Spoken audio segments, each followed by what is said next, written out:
equipe, a galera aí que está apoiando, está fazendo a semana acontecer. Na verdade, começando hoje, você tem aqui todos os temas ao longo da semana. O tema dessa semana, a proposta dessa semana é reencontros.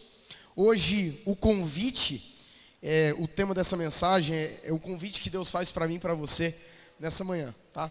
E eu quero fazer um desafio para você. Você está aqui toda semana, cada noite vai ser um orador diferente, tá? Começando hoje, mas cada noite tem um orador diferente e eu tenho certeza que Deus vai falar ao teu coração de várias maneiras. Quem sabe você precisa dessa semana de oração para renovar a sua vida espiritual. Quem sabe seja esse um gatilho que Deus esteja usando para fortalecer você na fé. É um meio em que Deus vai poder tocar o teu coração e te abençoar poderosamente aqui nessa semana, tá? Eu quero convidar você a fechar os seus olhos. Eu quero te dar aqui 30 segundos para você falar com Deus aí no teu coração, pedindo que Deus fale com você nessa manhã, pode ser? Depois eu vou fazer uma oração aqui da frente. Feche seus olhos, fale com Deus.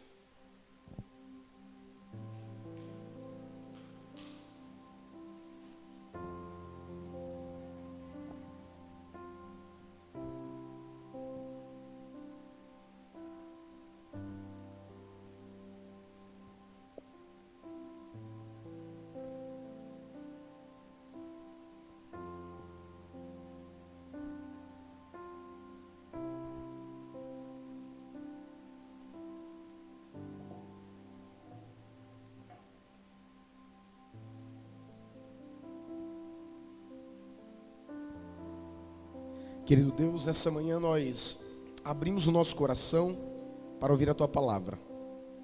E queremos que o Senhor emudeça o homem e que o Teu Espírito Santo possa falar ao nosso coração nesse momento. Por isso abrimos o nosso coração, abrimos a nossa vida diante de Ti. E como Teu povo, como a Tua igreja, nessa manhã clamamos para que a voz do Todo-Poderoso possa preencher o nosso coração nesse momento. Abrimos a Tua palavra. E agora também estamos com o coração completamente aberto diante da Tua presença. Enche-nos, Senhor, com o Teu poder. Enche-nos com o Espírito Santo.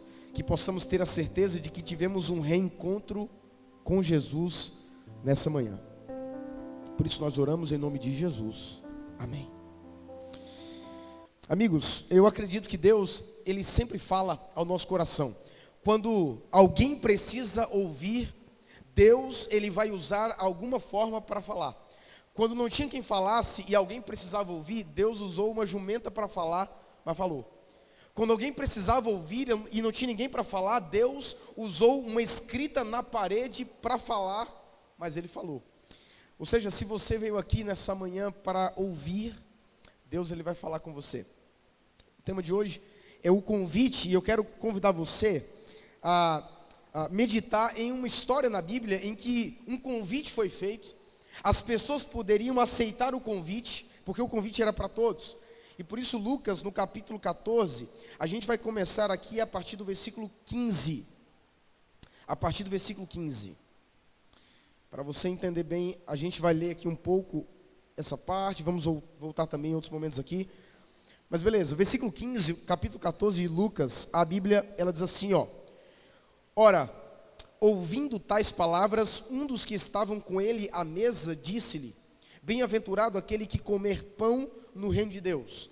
A gente vai entender ainda o contexto aqui, mas tipo assim, ó, tinha um clima meio tenso, e aí alguém quebra o gelo tentando mudar de assunto e joga essa história, joga essa conversa do reino de Deus. Aí Jesus responde no verso 16, ele fala assim, ó, ele porém respondeu: certo homem deu uma grande ceia e convidou a quantos? A muitos. A hora da ceia enviou o seu servo para avisar aos convidados: vinde, porque tudo já está preparado. Não obstante, todos a uma começaram a excusar-se. Disse o primeiro: comprei um campo e preciso ir vê-lo. Rogo-te que me tenhas por excusado. O outro grupo diz o seguinte: comprei 5 juntas de bois e vou experimentá-las. Rogo-te que me tenhas por excusado. Aí o verso 20 fala que outro disse: casei-me, por isso não posso ir. Voltando o servo, tudo contou ao seu senhor. Então, irado, O dono da casa disse ao seu servo: saí depressa para as ruas e becos da cidade e trazei para aqui os pobres, os aleijados, os cegos e os coxos. Depois lhe disse o seu servo: Senhor, feito está como me mandaste, e ainda há lugar? Aí o verso 23, respondeu-lhe o Senhor: saí pelos campos e atalhos, e obriga a todos a entrar, para que fique cheia a minha casa, porque vos declaro que nenhum daqueles homens que foram convidados provará da minha ceia. Gente, quando eu li essa história pela primeira vez, eu confesso que eu não entendi muito bem, porque parece ser meio infantil a parábola. Alguém aqui já marcou um compromisso e em cima da hora teve que desmarcar porque não podia ir? Rapaz, o pessoal que é fiel ao compromisso, nunca vi. Só eu que sou furão mesmo. Não é possível. Porque às vezes acontece, às vezes você está viajando, eu cuido do Ceará inteiro, então às vezes no meio da estrada acontece um imprevisto e você não consegue chegar a tempo. Eu me lembro que um dia teve um colega pastor, o casamento marcado, eu tinha acabado de chegar no Ceará. Eu tinha acabado de chegar, eu fui nomeado, eu vim para cá de viagem. No outro dia o pastor me liga: pastor, eu estou viajando, meu carro quebrou, o casamento está lá para acontecer, o senhor pode ir lá? Não tinha nenhum outro pastor. Eu falei: gente, acabei de chegar, gente. Aí peguei um Uber, fui lá e fiz o casamento, em cima da hora. Não conhecia o noivo, nem noiva, não sabia o nome de ninguém. Enfim, mó comédia, mas deu certo. E o que acontece é que acontece às vezes de você não poder ir para um compromisso. Agora imagina alguém: poxa, amigo, me perdoe, eu não vou poder ir para o almoço na sua casa. Você me convidou, mas eu tive imprevisto, eu não posso ir. Aí a pessoa fala assim: pastor, quer saber de uma coisa? Faz o seguinte, não venha mais nunca não na minha casa. Espera aí, gente, calma. Foi um imprevisto. Só que nessa história, os 3 grupos apresentados não podem ir. Agora, se fosse um almoço na casa da irmã Rita, eu não perco por nada, porque quem cozinha está ali, viu? Aí tem um dom. Uma vez eu fui lá numa pizza, meu Deus do céu. Vamos repetir, mas essa pizza lá foi benção. O que acontece? 3 convites, 3 grupos pelo menos se manifestam. O primeiro grupo: não, eu comprei um terreno, eu preciso ver o terreno, então eu preciso me ausentar dessa refeição, desse banquete. O outro grupo comprou boi, tinha que ver o boi que ele comprou, tinha que experimentar os bois. O terceiro grupo casou, pelo menos é a desculpa do camarada. Ele casou, tinha que se encontrar com sua esposa, tinha que ter núpcias com ela, mas não poderia ir para o casamento, ou para o banquete, melhor. E aí o senhor da festa manda convidar agora todo mundo. Convida quem estiver na rua, cego, coxo, aleijado, vai chamando quem está aparecendo. Aí o servo chama, só que ainda tem lugar, ele não volta lá e agora obriga a entrar. Quem não quiser entrar, você vai insistir para que entre, porque eu quero que a minha casa fique cheia. E ele fala assim mais, e eu digo outra coisa: aqueles que eu convidei e que furaram comigo, nunca mais vão entrar no meu banquete. É claro que, olhando à primeira vista, obviamente a gente não vai entender todos os detalhes.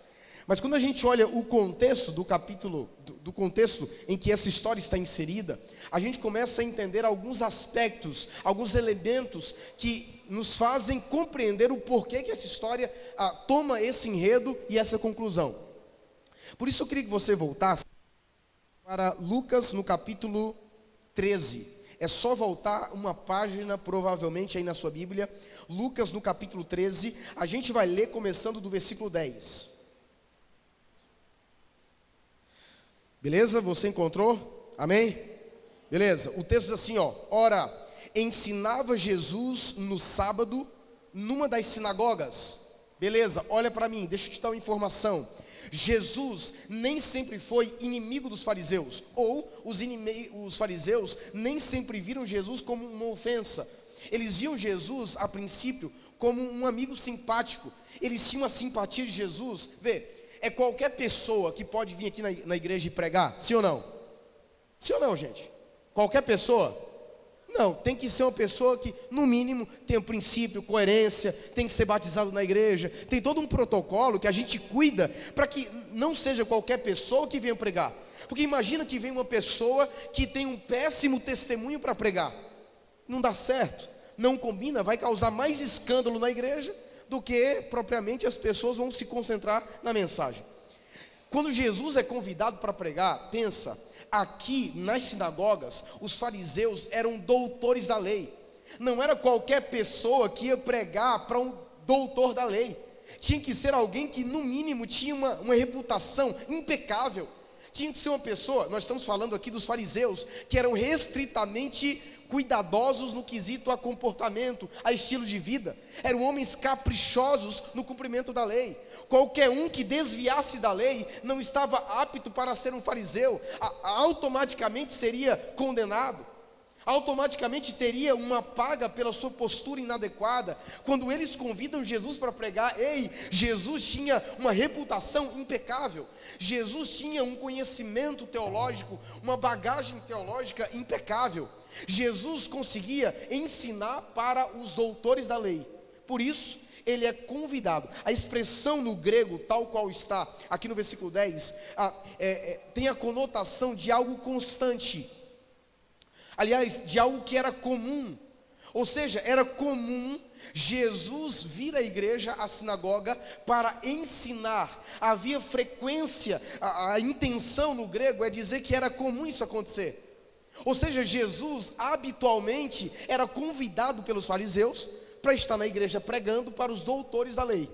Você lembra de um episódio em que Jesus com 12 anos estava pregando para os caras, e eles ficaram impressionados pela bagagem que Jesus tinha, mesmo com 12 anos de idade. Aí a gente continua o verso 11, acompanha comigo aí, ó. E veio ali uma mulher possessa de um espírito de enfermidade, havia já 18 anos, andava ela encurvada, sem de modo algum poder endireitar-se. Vendo-a Jesus, chamou-a e lhe disse: mulher, estás livre da tua enfermidade. E o texto diz que, impondo-lhe as mãos, ela imediatamente se endireitou e dava glórias a Deus. O chefe da sinagoga, indignado de ver que Jesus curava no sábado, disse à multidão: 6 dias há em que deve-se trabalhar, vinde, porém, nesses dias para ser curado, e não no sábado. Disse-lhe, porém, o Senhor: hipócritas. A resposta de Jesus: hipócritas, cada um de vós não desprende da manjedoura no sábado o seu boi e o seu jumento para levá-lo a beber? Por que modo não se devia livrar desse cativeiro em um dia de sábado essa filha de Abraão, a quem Satanás fazia presa há 18 anos? Tendo ele dito essas palavras, todos os seus adversários se envergonharam.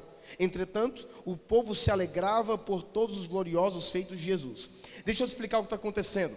Jesus está pregando no meio da sinagoga, e no meio do sermão entra uma mulher possessa. Eu sou pregador, e eu estou imaginando a cena. Imagina eu pregando, uma mulher entra possessa aqui. Fala, meu Deus do céu, o rebuliço ia ser grande aqui. Os irmãos correndo, subindo nas paredes, entrando no tanque de batismo. Meu pai do céu. Mas o que acontece? Quando essa mulher aparece, ela vem encurvada, né? Parecendo o Smigol, alguém vai pegar a referência. Mas a mulher chega lá na igreja, encurvada, há 18 anos. Ela não conseguia andar mais. E ela veio lá, possessa desse espírito de enfermidade. E Jesus, conhecendo aquela mulher, uma mulher que sofria há 18 anos. Imagino eu, que talvez tenha buscado alguns recursos na medicina, mas sem sucesso. Talvez buscou algumas opções de medicina alternativa da época, mas sem sucesso. Mas quando ela se aproxima de Cristo, Ele impõe as mãos sobre ela, e o texto diz, irmãos, que imediatamente ela foi curada. Olha que coisa. Jesus nem tocou na mulher, Ele impõe as mãos e ela é curada imediatamente do seu mal. E o texto diz que ela se endireita, ela fica em pé e ela dá glórias a Deus. E o que está acontecendo é que a multidão já está do lado de fora, porque Jesus curava as pessoas, e as pessoas souberam que Jesus estava na igreja, na sinagoga, e foram para lá para ser curados por Ele. Uma conseguiu entrar, ganhou a loteria, os outros ficaram de fora. Aí o chefe da sinagoga, ele se aproxima do povo e fala assim: rapaz, vocês têm 6 dias para vir ser curado. Você vem logo no sábado, porque eles estão escandalizados, porque Jesus curava no sábado. Você já deve ter ouvido por aí algumas pessoas comentarem: não, mas Jesus trabalhou no sábado, Jesus curou no sábado. Essa afirmativa de condenação a respeito de Cristo, ela era vinda dos fariseus. Os fariseus, eles identificavam Jesus como alguém que transgredia o mandamento do sábado, porque ele curou no sábado, porque ele trabalhou no sábado.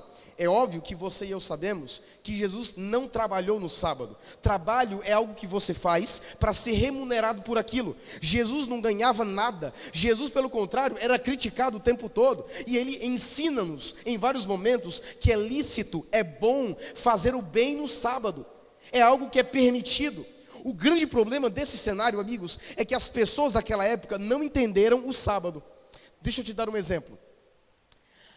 Os fariseus sabiam que a Bíblia dizia que não é para trabalhar no sábado. Isso está escrito em Êxodo capítulo 8, capítulo 20, versículo 8. Ali está escrito que 6 dias nós devemos trabalhar, mas no sábado nós não devemos trabalhar. Aí os fariseus pensaram em fazer o seguinte: não, nós vamos interpretar o que é trabalho. Aí eles criaram, presta atenção, 1572 leis só sobre o sábado. O que não podia fazer no sábado. Os fariseus entenderam que a Bíblia por si só não é suficiente. Criaram agora um catálogo de leis só sobre o sábado, sobre o que não podia fazer no sábado. Irmãos, imagina só, 1572 leis sobre o que não podia fazer no sábado. Isso é um absurdo. Quando Jesus entra nesse cenário, Jesus não tem que fazer assim: ei, pessoal, pessoal, vamos ter que guardar o sábado, viu? Vocês estão trabalhando no sábado aí, pessoal, é para guardar o sábado. O contexto era outro, gente. O contexto de Jesus é diferente de hoje, que todo mundo trabalha no sábado. Nesse contexto, as pessoas levaram para o outro extremo. Não só não era para trabalhar no sábado, como criaram uma série de leis insanas, completamente abusivas, completamente que se tornavam um fardo para o povo. Tipo assim, você tinha um filho, você não poderia carregar um filho no colo no sábado, porque você estava carregando uma carga. Você tinha uma perna postiça de madeira naquele tempo, né? Você não podia usar no sábado, porque você estava carregando uma carga no sábado. Era absurdo. Se a gente pudesse pensar, 1572 leis é muita coisa. Eles criaram uma religião paralela à Bíblia.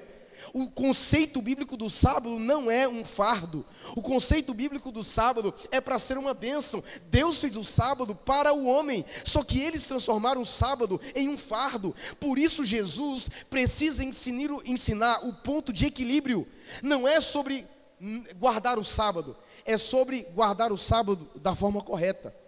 Aí Jesus cura aquela mulher e repreende aqueles homens: vocês são hipócritas, porque vocês cuidam do boi, vocês cuidam do gado de vocês, e eu não posso cuidar dessa minha filha, dessa filha de Abraão. E eles não puderam falar nada, ficaram ali contrariados com o que Jesus havia falado. Porém, eles ficaram escandalizados. Eles não podiam admitir que aquele homem com uma teologia tão profunda e tão bíblica, aquele homem que tinha uma reputação impecável até então, eles não podiam admitir que ele tinha cometido tal pecado. Ficaram escandalizados.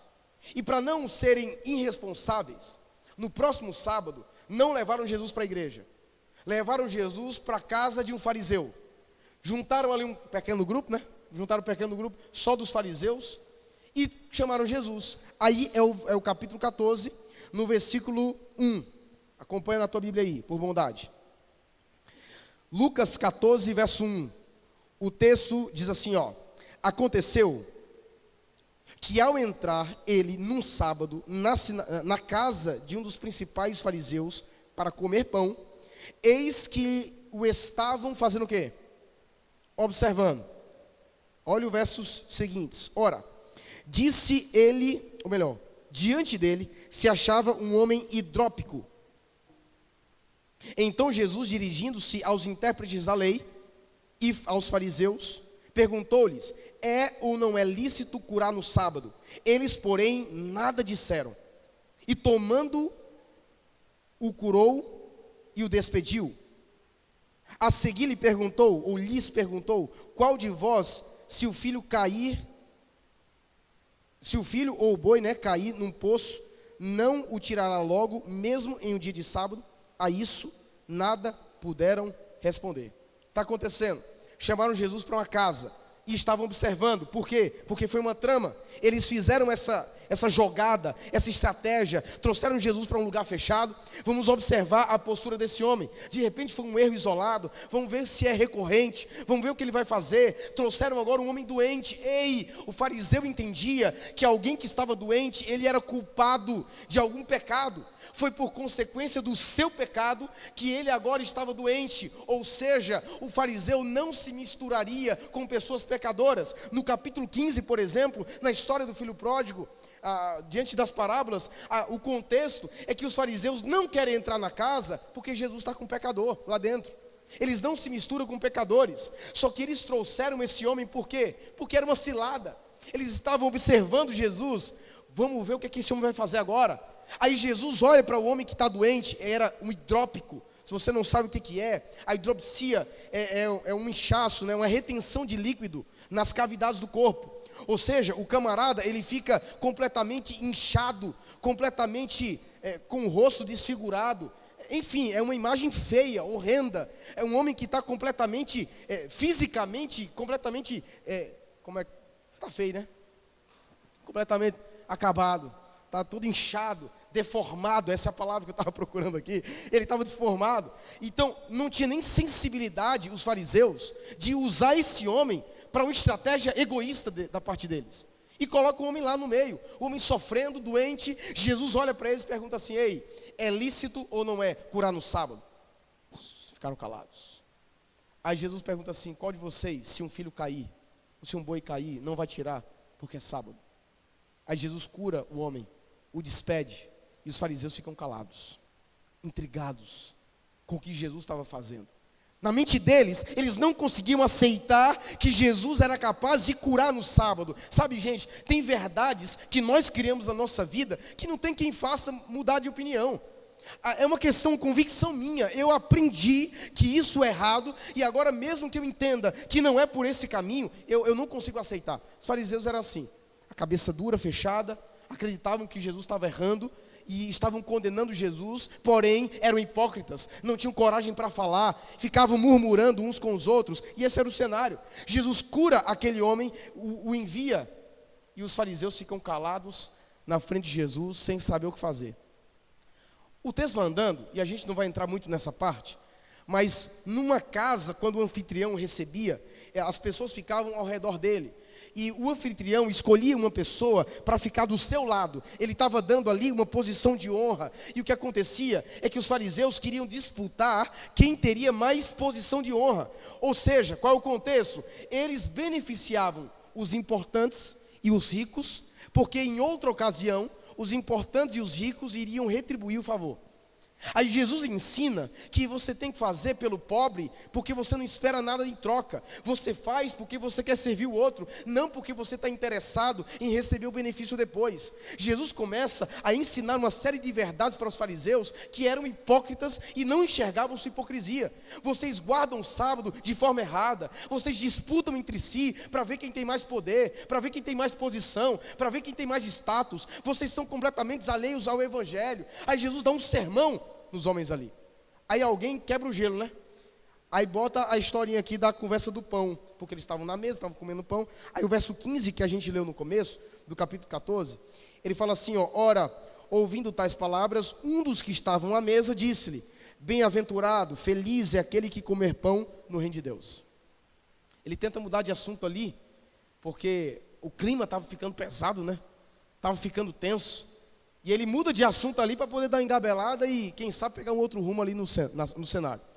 Aí Jesus conta uma história, e a gente vai focar agora nessa história. Primeiro que um homem, ele dá um banquete. Na minha interpretação, esse homem era pelo menos um rei. Porque presta atenção numa coisa, naquele tempo, quando você dava comida, não era como na casa da irmã Rita hoje, que você come, meu Deus do céu, você fica ali querendo levar para casa. Naquele tempo, o que acontecia? A comida era escassa. Estou botando a irmã mal lençóis. O pessoal vai querer ir para a tua casa direto. O que acontece? Naquele tempo, a comida era escassa. Não tinha geladeira, não tinha como conservar. Quando alguém fazia um banquete, quando alguém dava comida, gente, era contado cabeça por cabeça, pessoa por pessoa. Não podia sobrar comida, porque ia estragar, e não podia faltar comida, porque era vergonhoso. Então eles convidavam 2 vezes uma pessoa, fazia o primeiro convite, depois confirmava na segunda vez, confirmava se a pessoa ia mesmo. Por quê? Porque não podia estragar a comida. Se você não vem, meu Deus do céu, eu vou chamar outra pessoa para suprir o lugar.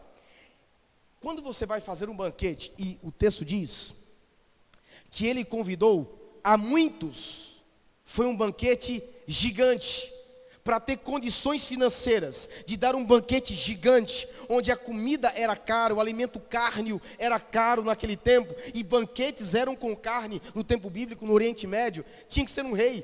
Para dar uma comida para tanta gente, matar muito boi, muito gado, tinha que ser um rei. E esse rei, ele faz um convite para muita gente, e está tudo certo. As pessoas aceitaram o convite, e ele preparou o banquete com base na quantidade que ele convidou. Tudo bem até agora? O que acontece? Depois, ele manda o seu servo para confirmar o primeiro convite. Ei, e aí, você vem mesmo? Só que para surpresa dele, o primeiro grupo diz assim: olha, eu comprei um terreno e eu vou vê-lo. Eu preciso ver o terreno que eu comprei. E irmãos, eu quero dizer para vocês que de cara nós encontramos aqui uma desculpa esfarrapada. Uma desculpa esfarrapada. Sabe aquela desculpa que você nem sequer planejou a desculpa? Você fala um negócio qualquer, não, porque eu fiquei doente. Falou que está doente, não tem como discutir. Não, realmente está doente, então beleza. Meu filho adoeceu, não sei o quê, meu carro furou o pneu, sei lá.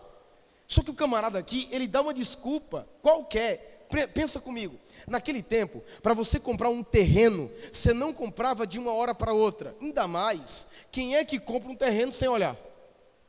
Quem é que compra um terreno sem ver o que está comprando? Ninguém faz isso. Isso é uma desculpa esfarrapada. Aliás, naquele tempo, para você comprar um terreno, era um planejamento de 1 ano. Por quê? Porque você faria um teste naquela terra, nas 4 estações do ano, para ver nos períodos do ano como é aquela terra.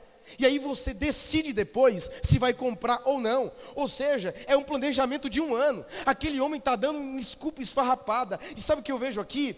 Esse grupo representa, amigos, um primeiro grupo de pessoas que hoje, diante do convite ao reino de Deus, recusam o convite. Porque no seu planejamento de vida não tem espaço para Deus. Tem pessoas que já planejaram a sua vida, planejaram o seu futuro, planejaram a sua rotina e não tem espaço na sua vida para Deus. Esse grupo representa essas pessoas que hoje vivem as suas vidas indiferentes de Deus, porque não tem espaço na sua vida para Ele. São pessoas que olham no rosto de Deus e dizem assim: Deus, me tira, eu não aceito o convite. Em algum momento da sua vida você foi impactado pelo Evangelho, em algum momento você ouviu a palavra de Deus, em algum momento você aceitou ir para o reino de Deus, mas hoje tem pessoas que estão dizendo assim: Senhor, tira o meu nome, porque eu não vou. Na minha vida eu estou ocupado demais, não tem espaço para Deus, a minha vida está muito cheia, eu tenho muita coisa para fazer, e no meu planejamento de vida, não tem espaço para Deus no momento. Pode riscar o meu nome, porque eu não vou. Primeiro grupo de pessoas. E hoje, amigos, existem milhares de pessoas em que nas suas vidas não há espaço para Deus.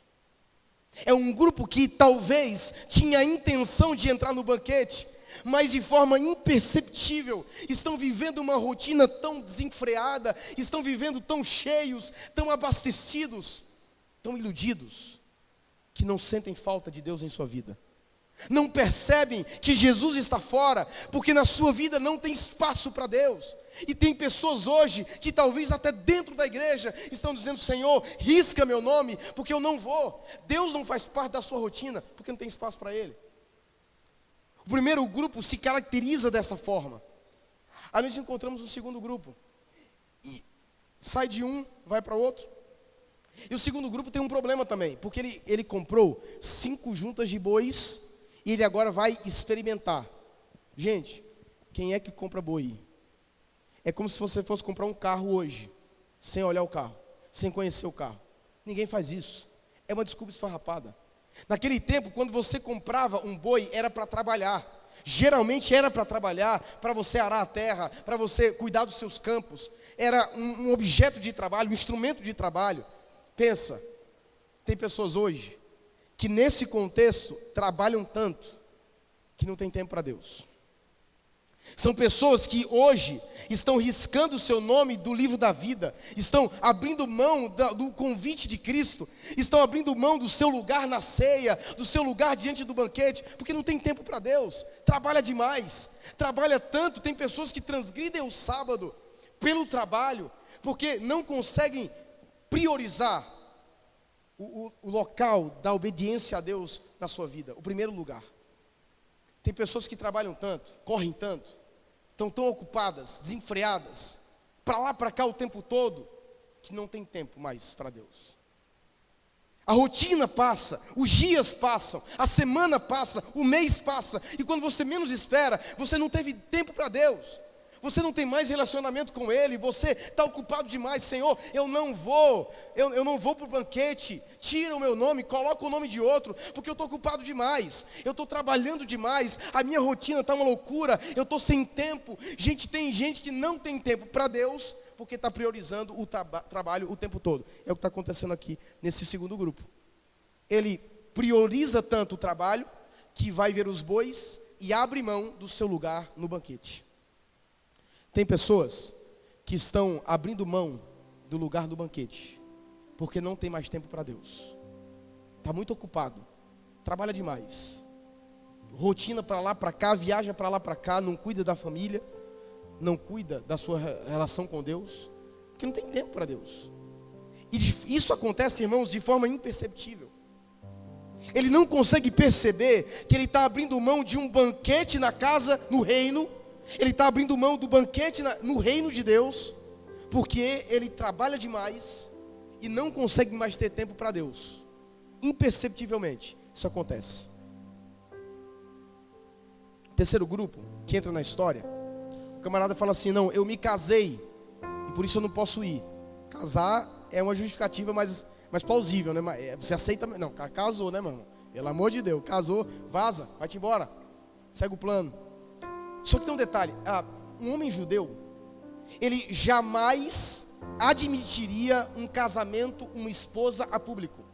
Era vergonhoso, isso é a cultura do Oriente Médio. Um homem não andava com a sua esposa em público. Um homem judeu não falava com a sua esposa em público, era vergonhoso. E isso não acontecia na cultura. Por isso que Jesus, quando se encontra com a mulher samaritana no poço, ela fala assim: como é que o Senhor, sendo homem judeu, falando comigo que sou mulher e samaritana? Dois problemas aqui de cara: samaritanos e judeus não se davam bem, e um homem judeu não conversava com mulher. Esse homem, ele não está se casando na verdade. Por alguma razão, o tradutor esqueceu um detalhe aqui na tradução, porque no grego, Ginai Keidema, essa expressão Ginai Keidema no grego não quer dizer me casei, quer dizer assim, tenho núpcias como mulher. É diferente a informação. Vou me deitar como mulher, terei relações sexuais como mulher. Essa é a expressão tal qual está no grego, não é casamento propriamente. Por alguma razão o autor acabou colocando o casamento, mas no original ele está dizendo assim: ó, eu vou me deitar com mulher, por isso eu não vou. Sabe o que acontece aqui? Ele não está assumindo a mulher em público, ele não está assumindo sua esposa, ele está indo se encontrar provavelmente com uma garota de programa. Ele está indo ter um caso.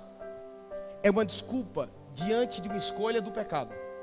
O pastor Rodrigo Silva, ele usa esse argumento em vários momentos.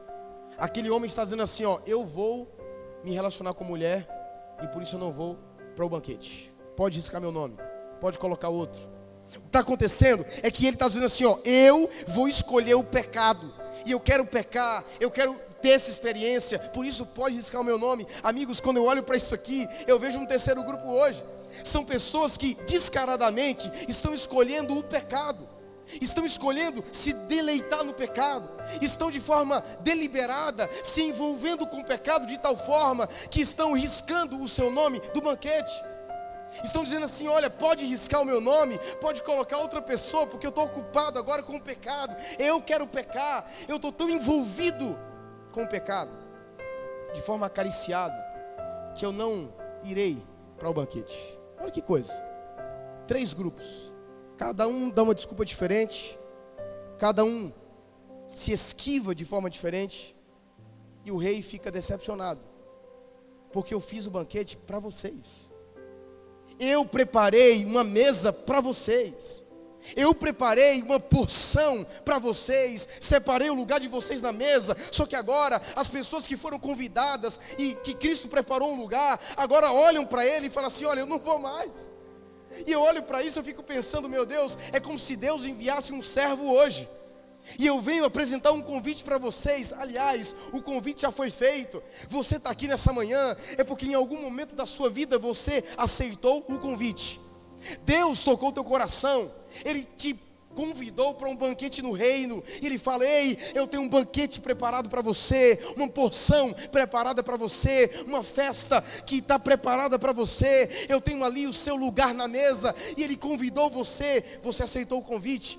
Mas aí em um momento da vida, Ele agora envia um servo. E eu venho aqui nessa manhã para te falar o seguinte: ei, Deus me enviou para confirmar com você: você ainda vai para o banquete? Porque parece que tem pessoas que por alguma razão na vida estão riscando o seu nome do banquete. É como alguém que fala: pastor, eu queria muito ir, mas do jeito que eu estou vivendo hoje, parece que eu estou vivendo o oposto. Parece que a minha vida hoje, o meu estilo de vida está mais apontando para como que eu não vá. É como se você estivesse vivendo de uma forma que dissesse assim: Deus, risca meu nome, coloca outra pessoa no lugar, porque eu não vou. É como se o seu estilo de vida pregasse contra o convite que você aceitou. Você disse que iria para o reino. Deus preparou um lugar para você, mas Ele quer confirmar: filho, você vai mesmo? Porque do jeito que você está vivendo, eu não estou entendendo. Você fala uma coisa, mas a sua vida, o seu estilo de vida, o seu comportamento, a maneira que você está vivendo, você está vivendo, fazendo planos e não está me envolvendo nos planos da sua vida. Eu estou ficando do lado de fora. Isso me preocupa, porque essa é uma característica daqueles que querem ficar de fora. E pelo que eu estou entendendo, você está dizendo que eu posso riscar o seu nome.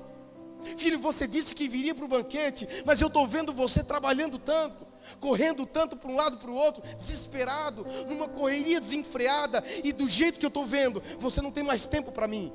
Você não se envolve mais comigo, você não fala mais comigo, você não se relaciona mais comigo. A maneira com que você está vivendo, você está tão focado no trabalho, como quem diz: Senhor, risca meu nome, porque eu não tenho tempo para Deus.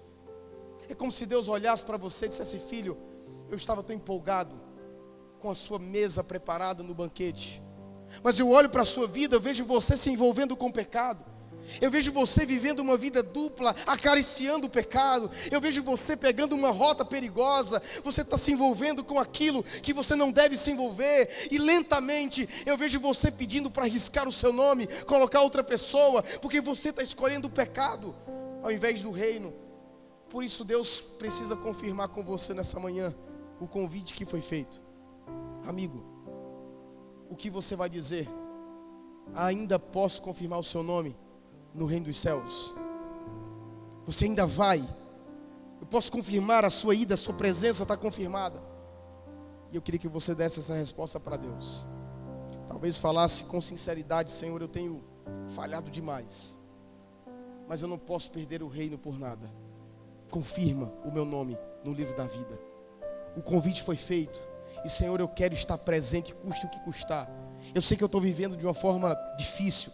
Eu sei que a minha vida espiritual não é mais a mesma. Eu sei que eu estou me afastando de Deus. Eu estou pisando na bola. É como se eu dissesse para Deus todo dia: Senhor, risca meu nome. Eu não vou, mas Senhor, pela tua graça, hoje confirma o meu nome no livro da vida. Senhor, eu não quero ficar de fora. Senhor, muda a minha vida. Eu sei que eu estou falhando contigo, mas hoje eu quero recomeçar. Eu quero ter uma nova história. Eu quero que o Senhor confirme o meu nome, porque eu não vou perder por nada. Eu estarei no teu banquete. Eu estarei na mesa que o Senhor preparou para mim. E eu louvo a Deus, gente, porque hoje Deus pode confirmar a minha presença e a sua presença. E eu queria que você dissesse para Deus assim: Senhor, confirma o meu nome, porque eu vou. Minha presença está confirmada. Sei que eu estou pisando na bola para caramba aí, mas a minha presença está confirmada.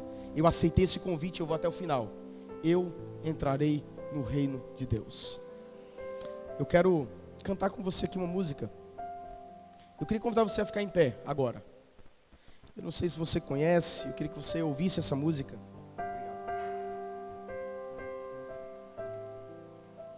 Ela fala da nossa necessidade de escolher a Deus todos os dias. Eu queria que você ouvisse. Eu queria que você cantasse comigo.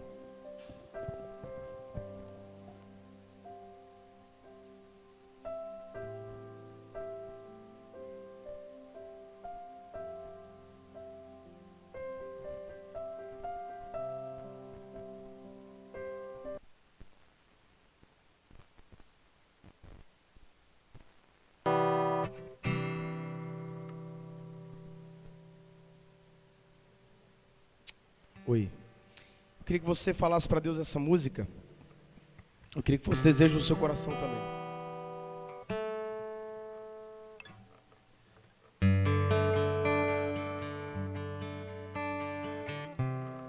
Às vezes a gente falha com Deus, mas essa deve ser uma decisão diária.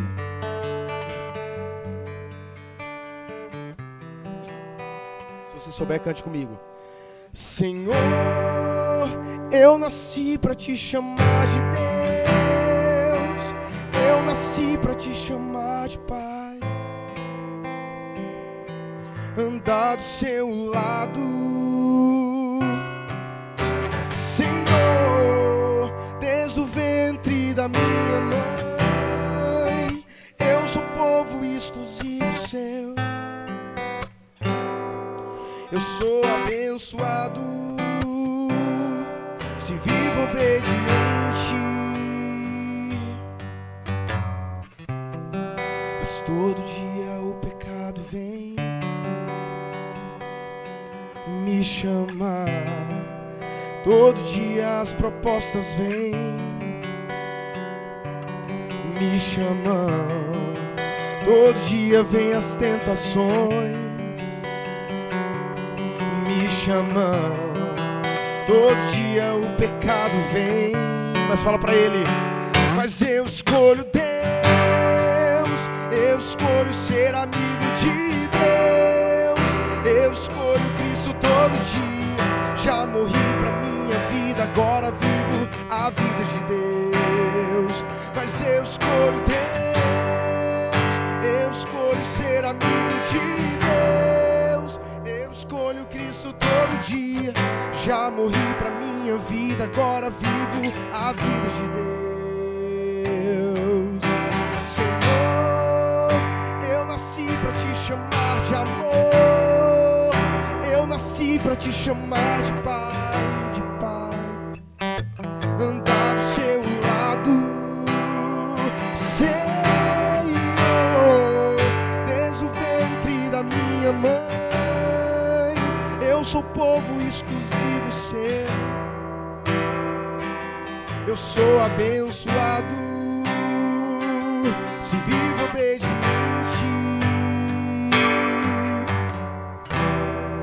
mas todo dia o pecado vem me chamar. Todo dia as propostas vêm me chamar. Todo dia vem as tentações me chamam. Todo dia o pecado vem, mas eu escolho Deus. Eu escolho ser amigo de Deus. Eu escolho Cristo todo dia. Já morri pra minha vida, agora vivo a vida de Deus. Mas eu escolho Deus. Ser amigo de Deus, eu escolho Cristo todo dia. Já morri pra minha vida, agora vivo a vida de Deus. Mais uma vez. Mas eu escolho Deus, eu escolho ser amigo de Deus, eu escolho Cristo todo dia. Já morri pra minha vida, agora vivo a vida de Deus. Mas eu escolho Deus, eu escolho ser amigo de Deus, Cristo todo dia. Já morri pra minha vida, agora vivo a vida de Deus. Amém. Feche seus olhos, vamos orar. Querido Deus, essa manhã nós queremos confirmar a nossa presença no Teu reino. É provável que nos encontremos em algumas dessas desculpas, de alguns desses grupos que por alguma razão têm vivido como que o Senhor pudesse excluir o nome e colocar outra pessoa no lugar. Mas, Senhor, nós queremos guardar a nossa coroa. Nós queremos entrar no reino dos céus. Nós queremos ter a nossa salvação garantida em Cristo. Por isso, Senhor, nessa manhã, confirma os nossos nomes no livro da vida. E por nada, Senhor, que esse nome não seja apagado por nada, mas que antes ele seja confirmado todos os dias, porque todos os dias nós queremos escolher a Deus. Nós queremos estar na Tua presença todos os dias. Nós queremos morrer para o mundo todos os dias e recomeçar nossa vida para o reino de Deus. Por isso, Senhor, nós falamos para Ti do fundo do nosso coração nessa manhã mais uma vez. Mas eu escolho Deus, eu escolho ser amigo de Deus, eu escolho Cristo todo dia. Já morri pra minha vida, agora vivo a vida de Deus. Mas eu escolho Deus, eu escolho Cristo todo dia. Já morri pra minha vida, agora vivo a vida de Deus. Amém. Louvado seja o nome do Senhor, amém? Podem sentar.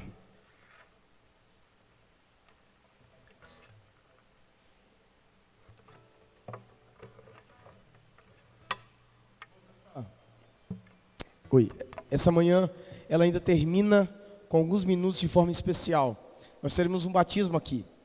É o batismo de alguém que entendeu a importância de confirmar o seu nome no livro da vida. Então, a gente vai recebê-las agora, elas vão entrar para o batismo. Eu vou estar me preparando também para entrar no tanque batismal. Então, aguarde mais um pouquinho, alguns minutos apenas, para esse momento tão bonito, tão festivo, que é a cerimônia do batismo.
A gente vai ter o batismo nessa manhã da Ana Vitória. Pode vir aqui, Ana. Tudo bem? Tudo bom, Ana? Como é teu nome? Quantos anos você tem? Tem 15 anos. Falo que os adolescentes de hoje, meu Deus, tamanho do pastor. Que situação. Que vida cruel. Ana, tudo bem com você? Essa aqui é a sua igreja e nesse momento você, ao ser batizada, você vai passar a ser membro dessa igreja. Eu só queria te fazer algumas perguntas para você afirmar de forma pública a sua fé em Jesus e o seu desejo de ser fiel à doutrina da igreja também. Deixa eu te perguntar, você aceita Jesus como seu salvador pessoal e é o seu desejo servi-lo como o seu Senhor? Amém. Você está decidida a guardar a Bíblia e fazer dela a sua única base de regra para a sua fé? Amém. Você acredita na Trindade, Deus Pai, Filho e Espírito Santo? Tem alguma dúvida sobre isso? Que bom, se fosse explicar ia demorar aqui. Deixa eu te falar, você aceitou guardar os mandamentos de Deus, inclusive o sábado, que nos leva a santificar esse dia pelo que diz a palavra de Deus? Amém? É o seu desejo ser batizado nessa manhã para a remissão dos seus pecados, em nome do Pai, do Filho e do Espírito Santo, para ser uma nova criatura em Jesus? Amém, amém. Louvado seja Deus. Queria uma salva de palmas aqui para ela, gente. Ana Vitória. Ana Vitória, né? Deus te abençoe, viu? Parabéns. Essa expressão é de alegria da igreja em receber você como membro dessa igreja também, tá bom? Você pode ir se preparando então para o batismo. Eu também vou me preparar aqui.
Continuando na adoração ao nosso Senhor, vamos louvar enquanto a Vitória e o pastor Danilo se preparam para esse momento marcante e inesquecível.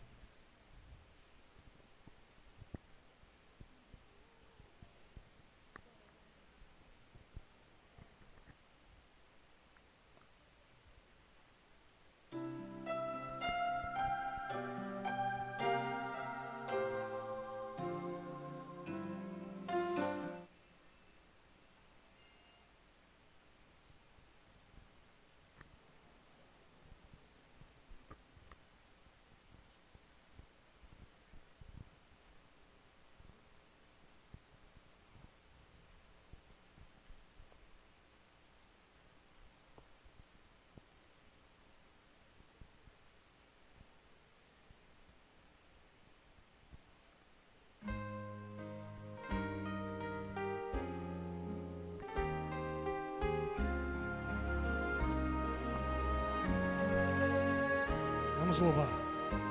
Venho a ti, Jesus, quero renovar meu ser, sei que a graça vem só de ti, Senhor.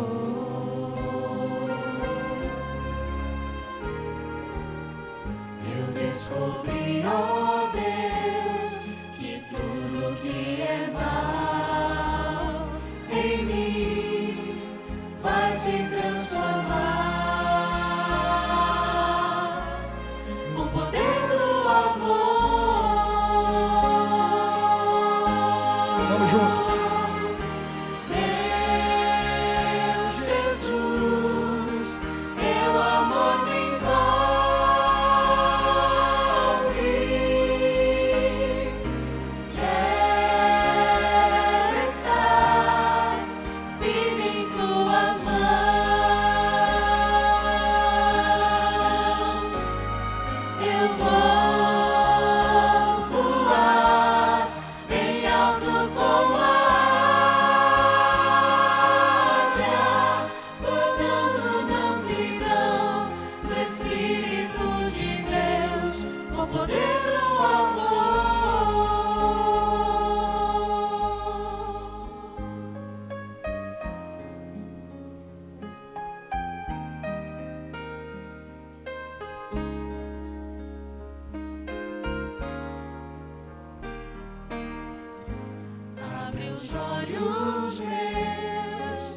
Espírito de Deus, com poder do amor.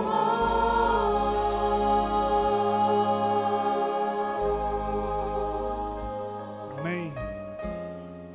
Louvado seja Deus.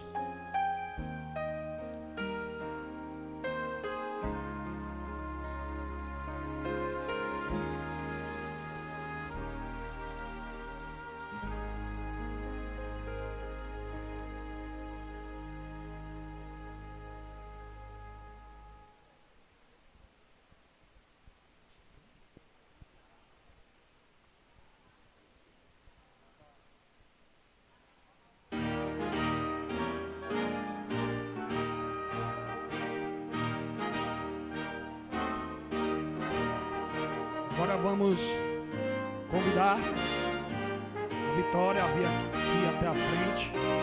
Ana Vitória, junto com os anjinhos, o Clube Desbravadores Castelo Forte, nosso clube de jovens, os Fortes.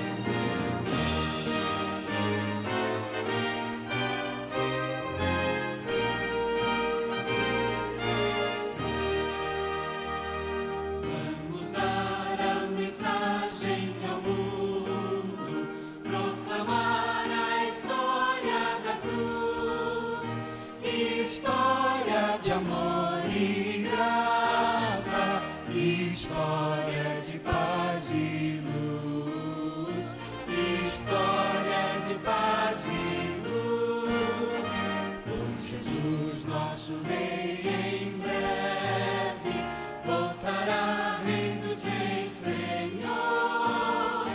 Virá seu reino de luz, fundar um reino de paz e amor.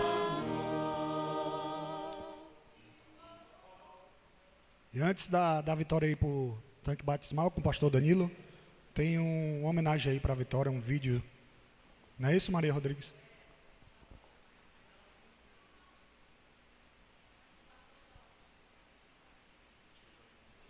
Do pastor Jorge Moura.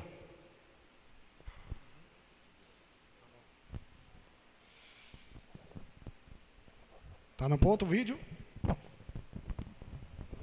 Olá, bom dia, feliz sábado, povo de Deus. Muito bom estar aqui falando com vocês, ainda mais nesse dia tão especial, um dia em que a Vitória, ela dá testemunho público de sua decisão de servir a Cristo. Estou muito feliz, estou aqui passando para dizer que Deus tem planos maravilhosos para você, Vitória. Que Deus continue abençoando sua vida, tá? E aproveite muito, muito esse dia, que com certeza será um dia marcante para você, como também para o Marcos, para a Márcia, seus pais, e para mim também. Apesar de estar um pouco distante, estamos perto através das orações, e eu peço muito a Deus que te use como instrumento poderoso para a salvação de outras pessoas. Tá bom? Forte abraço.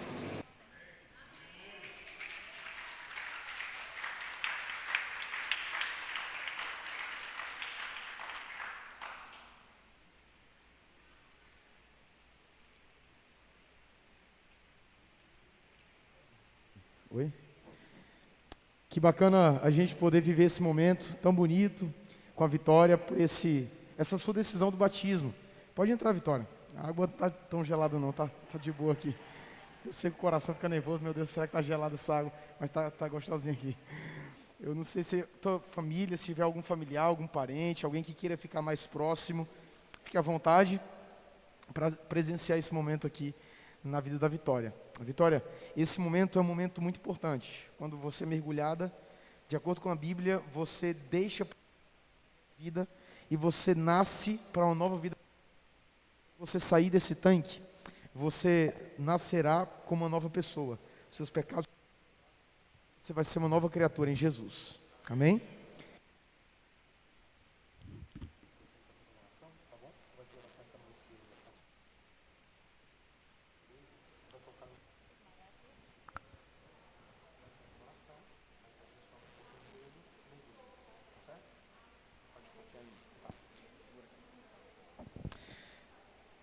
Eu quero parabenizar o Ministério Jovem, Clube de Desbravadores também, pelo trabalho de vocês e todo mundo bonitinho aqui arrumado, uniformizado, com o batismo, né? Isso é uma bênção, é sinal de que nós estamos salvas. Você está falando aqui, como é que é? Vitória, parabéns pela sua decisão em ser batizada. É nesse momento que você vai ser uma nova pessoa em Jesus. De acordo com a sua decisão, você será batizada para o perdão dos seus pecados, para que você seja uma serva do Senhor e siga nos seus caminhos até a volta de Jesus. Como ministro do Evangelho, eu te batizo em nome do Pai, do Filho e do Espírito Santo. Amém.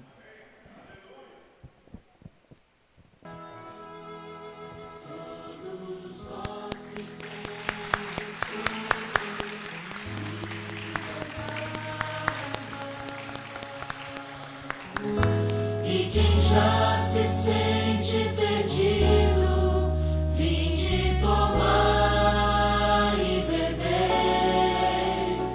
e inclinem seus ouvidos, e vossa alma viverá. Quem estiver com sede, vinde às águas. Louvado seja Deus por esse momento, irmãos. Que bênção a Ana Vitória ser batizada.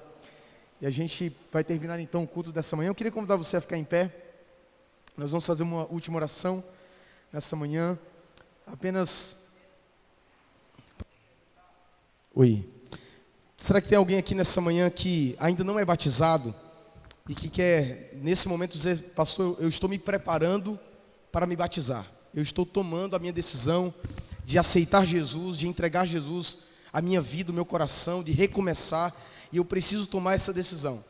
Quem sabe, ainda até o final de 2020, é o momento do seu batismo. Tem alguém aí que precisa ser batizado, quer tomar essa decisão? Queria que você levantasse a sua mão. Amém. Amém, louvado seja Deus. Amém. Tem mais alguém? Quer dizer: pastor, eu estou aqui, estou decidido a recomeçar. Eu quero me preparar para o batismo. Tem mais alguém? Levantar sua mão. Amém. Quero orar com vocês. Irmãos, vamos fechar os olhos. Querido Deus, louvado seja o teu nome por essa semana de oração que está começando agora. Ela foi preparada com muito carinho pelos jovens dessa igreja, que tem o desejo, Senhor, de aproximar os jovens do Senhor, fortalecer a vida espiritual dessa igreja e proporcionar para que tenhamos um verdadeiro reencontro, tanto uns com os outros, depois de tanto tempo afastados na pandemia, mas principalmente um reencontro com Deus. Começamos hoje a ouvir a Tua voz, o Teu convite, o Teu chamado, e queremos estar de corações abertos todos os dias, para ouvirmos a Tua voz. Por isso, Senhor, abençoe os jovens dessa igreja, abençoe o Clube de Desbravadores, que aqui estão alegres, felizes pela decisão da vitória, mas que outras alegrias possam vir ao longo dessa semana, onde outras pessoas também estarão tomando a sua decisão ao lado de Jesus. Algumas pessoas levantaram suas mãos, dizendo que querem recomeçar a vida com Cristo. Que o Senhor abençoe a vida delas, abençoe o lar, abençoe a casa, que os teus anjos estejam com elas, protegendo, guardando e confirmando essa decisão, para que logo sejam batizadas também. Abençoe toda essa igreja, abençoe o pastor André, a sua família, abençoe, Senhor, o seu ministério. Nós oramos em nome de Jesus. Amém. Irmãos, que alegria poder estar aqui na igreja do aeroporto. Muito bom rever aqui a galera jovem aqui. Estamos juntos. Em outro momento estaremos juntos mais uma vez. Deus abençoe a todos. Gostaríamos de agradecer o nosso pastor departamental, Danilo Brenner. Que Deus continue lhe abençoando, lhe usando fortemente, seu ministério, sua família. Muito obrigado por ter aceitado o nosso convite. Seja sempre bem-vindo, tá, pastor? E a todos também, muito obrigado pela presença de cada um. A nossa semana de oração ainda continua. Hoje foi só o começo, foi só o início.